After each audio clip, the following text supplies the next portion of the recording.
Someone stops responding to your texts. You call and get no answer. You check their social media, and you can see they're still active, still posting, still living their life. They're just not responding to you. You get no explanation, no argument, no goodbye, just silence. If that's happened to you, you already know the silence doesn't just sting. It burrows into your heart, especially if it's someone you care about. Researchers have found that the pain of social rejection activates the same regions of the brain as physical pain. When someone you care about disappears without a word, your brain registers it in the same way it does a physical injury. The confusion, the replaying of conversations, the wondering what you did or what you failed to do, none of that is you overreacting. Your nervous system is responding to a real wound that you're carrying. So a question like this deserves a real and careful answer.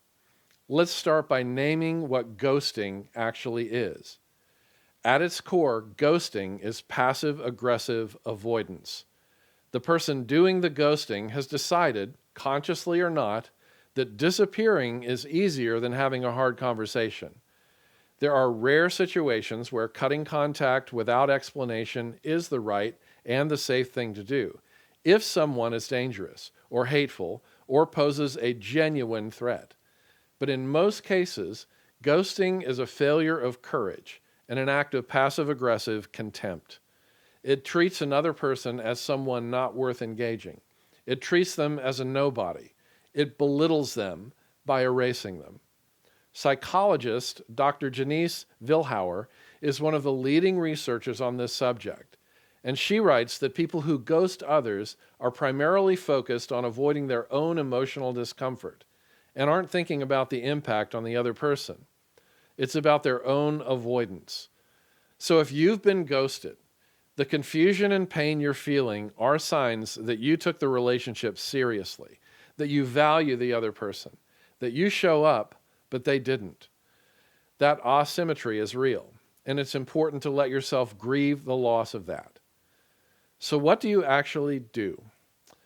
The first thing is to reach out once, simply, briefly, and without pressure or demand. Not a flood of messages, not an ultimatum, just one calm, honest note. Something like, I've noticed we haven't connected in a while. I care about you, and I'm not sure what happened. If I've done something to hurt you, I genuinely want to know. No pressure, the door is open.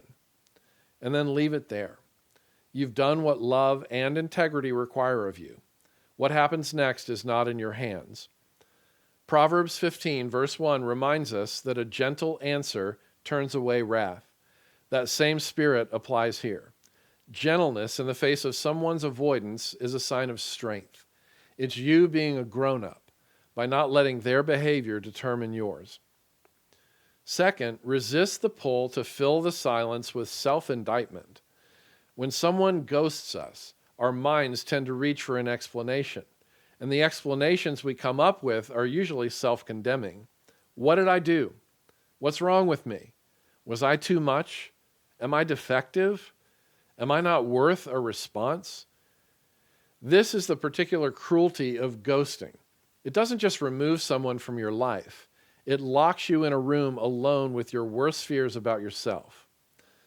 Brené Brown, whose research on shame and belonging spans decades, captures what's at stake here. She says, a deep sense of love and belonging is an irreducible need of all people. We are biologically, cognitively, physically, and spiritually wired to love, to be loved, and to belong. When those needs are not met, we don't function as we were meant to. We break, we fall apart, we numb, we ache. Here, Brené Brown is describing exactly what ghosting does. It attacks something we were created by God to need. And while that research can name the wound with real precision, it can't fully answer or resolve it. The deepest belonging that you carry is not located in who texts you back. If you are in Christ, you are named and claimed by a God who has never gone silent on his people. Psalm 139 won't let you forget this. Where can I go from your spirit? Where can I flee from your presence? The answer is nowhere.